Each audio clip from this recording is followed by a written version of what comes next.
What's up, guys? This is Coach Grant with First Down Training. And today we're going to be breaking down some wide receiver press releases that all wide receivers need to know. We're going to be going over the technique behind each release, the exact game situation of when to use the release, and pretty much everything you need to know. So I hope this video helps you guys out. Hope it could teach you a few new things. But also, fellas, if you're a wide receiver and you guys would like a daily gym and on-field route running training schedule, check out that very first link in the description below for our ultimate 8-week wide receiver workout plan. It's 8 weeks of daily gym exercises, drills with sets, reps, and examples of each exercise and drill broken down for you. So check out that very first link in the description below if you're interested, fellas. Let's get started. So this first release that we're going to be going over here is from Amari Cooper, and this is going to be, I call, a hesitation hop into a jab step. So a jab is usually something that you do with your back foot. So it would be like not like an inside jab with your front foot. It would be like an outside jab with your back foot. Now, the thing when it comes to choosing press releases, right? Because everybody wants to know, like everybody knows different press releases. Everybody's worked certain press releases, but everybody wants to know is how do I use it in a game? What's the right situation to use this in a game? So the most important thing you have to come up with when you come up to the line of scrimmage is a pre-snap process. You have to identify 3 specific things about a DB, and that is what's going to help you come up with your plan. So the first thing you want to look for is the leverage of the DB, then the distance of the DB, and then obviously the coverage. Now, since we're working press releases, obviously the coverage is going to be man, squared up stance, eyes on the DB, but it's eyes on the receiver. But it's sometimes there's zone, right, where the DB might show like he's outside shade, it looks like press, but his eyes are to the inside looking at the quarterback or the number 2 receiver. Okay, that's probably zone.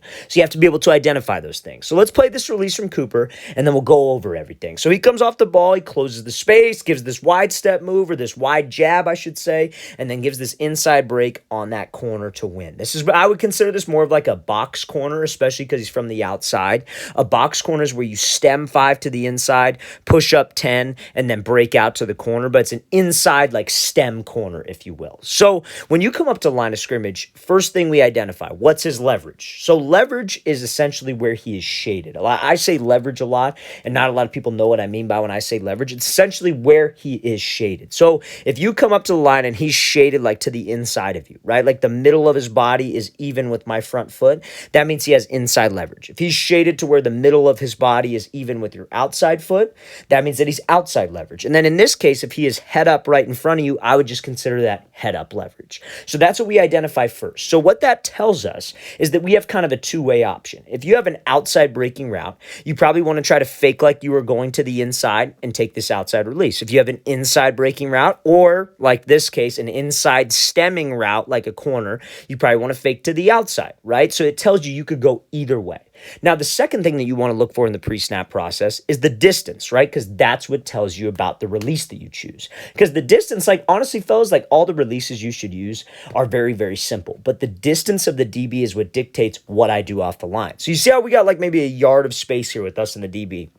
What do I need to do with that space? I need to close that space. And that's where this hesitation hop comes into play. Because if this DB was like right up on the line of scrimmage, and we're going to show some examples of that later in this video, what Cooper would do is he wouldn't do this hesitation hop. He would just throw a quick jab. He would just throw a quick crossover, maybe a split release, something fast, rather than close the space with him, because he doesn't need to. The space that we need to close has already been closed. So when he comes off the ball, you see how he takes this little hop step with the front foot, then gets right into the jab. So that hop step is to kind of change the tempo of the DB, right? To get him to settle down, maybe kind of stop his feet, slow down his tempo, and then we're able to accelerate and get the upper hand on him. So the mechanics behind this release is the first step is with the back foot. This is what helps you close the distance. You almost want to think of it like you are punching with your back foot and then reaching with your front foot. And that's how you close the distance. So you see how Cooper, he takes this step with the back foot. I call that a punch step. You want to be sudden, you want to make it a hard step, and you are pushing off of that punch step. So now with your front foot, you are going to be reaching.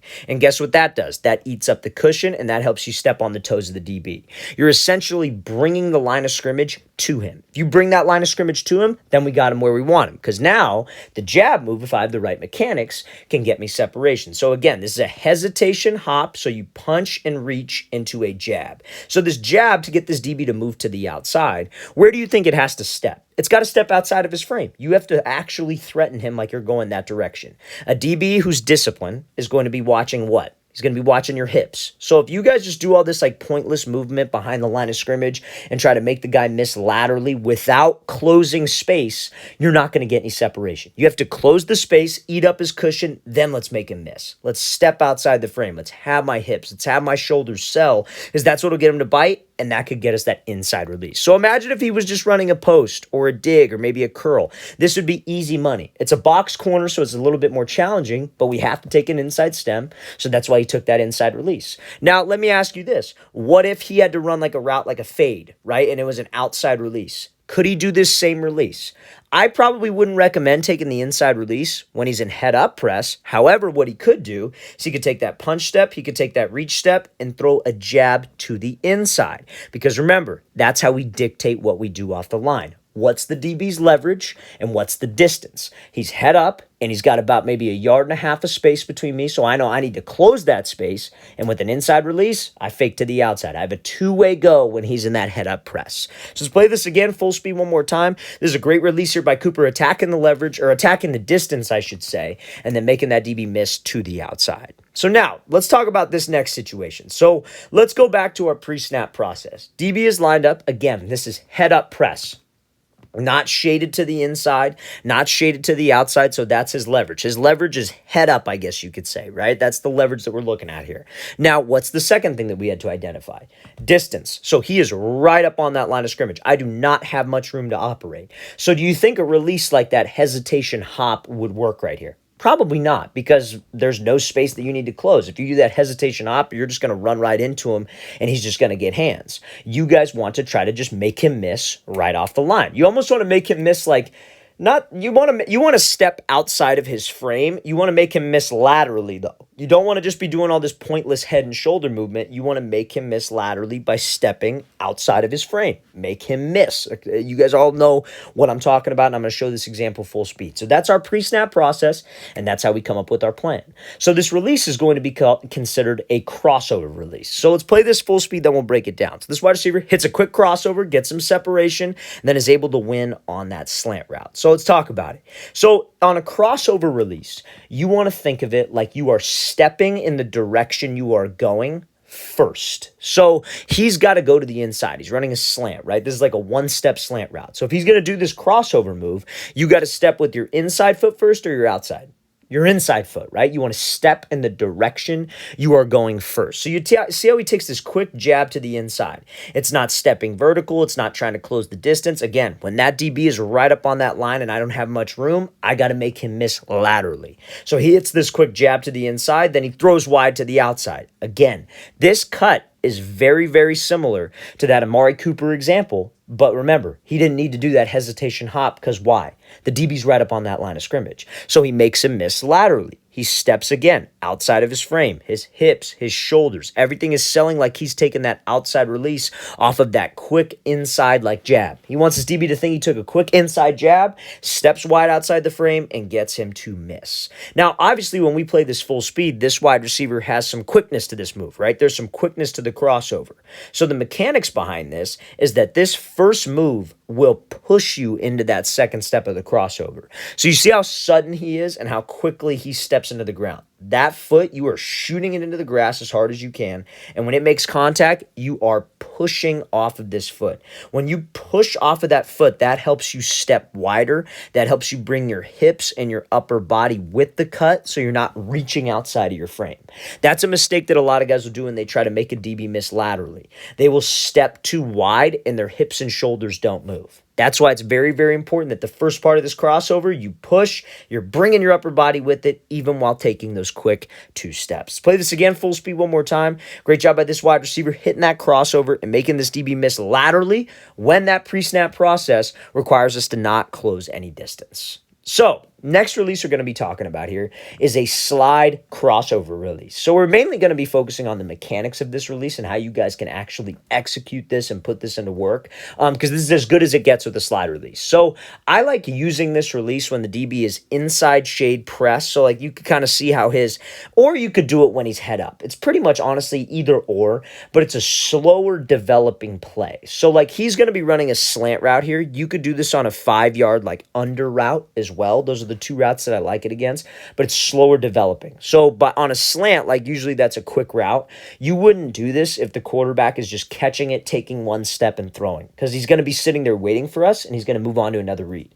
You would probably do it on like an RPO or, maybe like some kind of play action play where a quarterback's doing a flash fake where it takes a little bit longer, right? You do it on a 5-yard under when you're maybe like a backside play on there. You're like the third read, you're the second read. You have a little bit more time to work on this. So let's play this full speed and then we'll break down the mechanics. So this wide receiver gives this jab inside, hits that slide, and then uses that crossover to win. So now, the first part of this release, he takes this jab step with his inside foot. So he jabs to the inside, and that's almost the exact same as the last release into that crossover. Now remember, if you were doing just a regular crossover where you were hitting a 1 and then a 2 where you were just jabbing, what are you supposed to do off of this first step? You're supposed to push off of it, right? Same thing on a slide release. You want to take that jab step to the inside and you want to push off of that arch of the foot because that will help you slide off the platform and attack vertically because that is what makes this DB make a decision. You got to make him make a decision. Is he going to play the fade on this or is he going to sit to the inside and try to play the slant? So that's what that first step does. It helps you push off the line and attack vertically. What so many wide receivers will do is they'll do this slide release, they'll push off of this foot and they'll go lateral, right? Or they won't get any push off of this foot and they'll slide lateral. So if you slide lateral like so, is that DB threatened by you running a fade? Probably not, right? Because this release, what we're trying to make it look like is that this wide receiver is just going to take off, slide to the outside, and then take off and go run a fade. I'm sure all of you have seen like Devontae Adams do that release, Justin Jefferson do that release, and a lot of wide receivers. They'll slide and go. They call it a slide and go release. That DB sits patient to the inside, and then we just take off and go burn him deep. That's what we're trying to make it look like. But if we attack flat, right, this brings you back to my point. If you don't push off of this step and you just slide flat like this, that DB could sit to the inside, you could try to go run vertical, and he could cut off the angle because you didn't close the space and make him make a decision. We have to slide, and we have to attack at his outside shoulder to make him make a decision. You see how this DB was over anxious and played it. Now, maybe this wide receiver has worked it before. Maybe he's done the slide and go. Maybe he's done the slide and go on film if you're using this in a real game scenario. So that DB's anxious to go play that slide. But we got to make sure we attack at a 45. That makes him pick. He has to make a decision. Now, some of you might be asking, well, if I do this slide release, and let's say I got to run a slant, and I do this crossover, and he sits, and I end up running into him. Well, guess what you have the next time you run a fade? You do that slide and go. And I guarantee you, if you do that, you set that up over and over again, that DB starts to get a little more anxious. Sometimes it's not going to work, fellas. You see it a lot, even at the highest level of football. Sometimes the release that you choose does not work. So we have to make sure that we are prepared. We have other releases that build into other routes. So now when we hit this slide, he gives this punch step to the inside and he slides. You see how he takes these two steps with his left and his right foot? I call those gather steps because that gets your feet inside of your frame. A lot of people don't talk about this. A lot of people just say, hey, a slide and use a crossover. You take those gather steps to bring you to balance. So this is like, again, this is as good as it gets with a slide. You punch, you slide, left, right, gather steps. Now, since your feet are under your frame, you're going to be able to do a more explosive crossover to sell that slide and go release. So you see how he takes those two gather steps, then he hits a 1-2, stepping again outside the DB's frame. Hips and shoulders sell. We close the space with him essentially because your slide was at a 45-degree angle, and that's what gets him off that platform. We want to make him think fade by attacking that outside shoulder and that outside hip. So now, remember, we talked about when do we want to use this? Inside shade or head-up press, and we have to run a slant. But is it a quick slant? No, it's a slower developing slant. So you might ask, well, what do I do if I have to run a quick slant? That's when you could use something like called a diamond release, for example. So a diamond release, instead of having this slow tempo, you would do the same thing. You would attack his outside shoulder and his outside hip, but you're trying to make it look like a fade like right now. Like you're just taking off and running to the outside. I love this release in the open field because you can really get that DB to commit. So what you would do is you could take that same jab step with the inside foot, but instead of sliding, that first step could be vertical. You take a second step, third step, and you break right off that third. You take 3 hard steps at this DB's outside shoulder and hip, attacking on the same angle. It's just a different tempo because the play is faster. You have to understand full play concepts and the timing of full plays, fellas, if you want to be a dangerous receiver off the line. So let's play this full speed. This is a great job by this wide receiver hitting that slide release, using that crossover, and running that textbook move. All right, fellas, I really want to thank you for watching. I really appreciate it. If you have any questions at all, don't hesitate to leave those in the comment section below. We always appreciate the feedback. It's always great to hear from you guys. And again, fellas, if you would like an 8-week wide receiver gym and field workout schedule that you can do, check out that very first link in the description below. We'd love to get you on that. I'll see you guys next time.